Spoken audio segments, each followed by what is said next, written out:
Welcome to Ask Fear and Greed, where we answer questions sent in by listeners. I'm Julian King.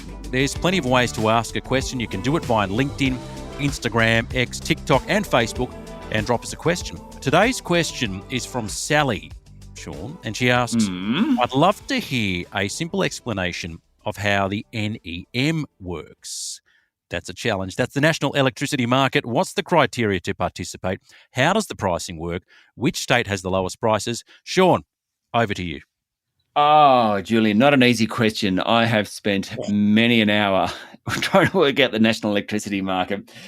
Let's start with the basics. It is exactly what it says it is. It's a market for the supply and distribution of electricity. In this case, it's across all the states and territories except for Western Australia and Northern Territory. They have their own, but the rest, the East Coast over to South Australia, all use the National Electricity Market.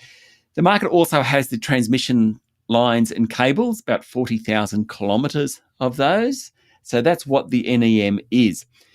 It actually supplies about 200 terawatt hours of electricity to businesses and households each year. That's a lot. In terms of what supplies most power, coal, far and away, is the leader. It's about 50% of the market, followed by wind, rooftop solar, hydro, and grid solar. All in all, supplies around 9 million customers. So that's what it is.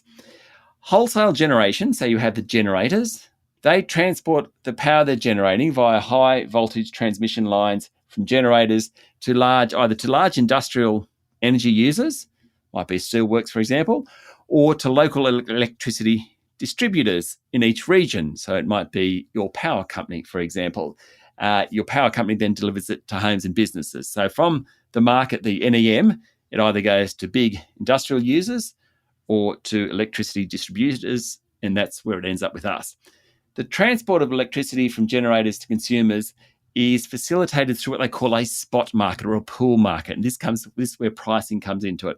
So all the output from all those generators out there, it might be coal, it might be hydro, it might be wind. It's all put together, it's all aggregated and scheduled at 5-minute intervals to meet demand. Really important this. Every 5 minutes, it pings how much power is needed and the generators provide that power, and that also sets pricing. So you actually have pricing in real time. Now, when the question is about which states are more expensive, which states are cheaper, it very much depends on the supply and demand from those states. The market uses really sophisticated systems to send signals to generators instructing them how much energy to produce. Every 5 minutes, production's matched to requirements, to demand, and off it goes. And that's where you sort of calculate the energy price. Now, the National Electricity Market infrastructure comprises both state and private assets managed by industry participants. It is enormous. Julian, I don't know that I've quite answered the question. I think I have. So it's basically all these, it's a marketplace producing huge amounts of power, 2 big users, one are we consumers, the other are the industrial guys. It's priced every 5 minutes and there's sort of pings going out to the generator saying we need power and that's going to go to this person over there. So it's in real time and that's how the system works. How'd I go? Beautifully encapsulated, Sean, to succinctly grab something so complex and put it in easy-to-couch terms.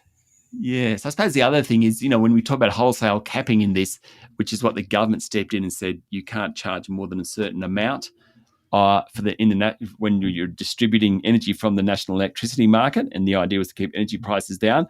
Well and good for your consumers. The only problem is that then you get the generators not being so fast to provide power into it because they're capped at what price they can get. Yeah. But anyway, that's a whole nother topic. Thank you, Sean. That's Ask Fear and Greed. If you have a question, get in touch via LinkedIn, Instagram, X, TikTok and Facebook, and we'd love to hear from you. I'm Julian King.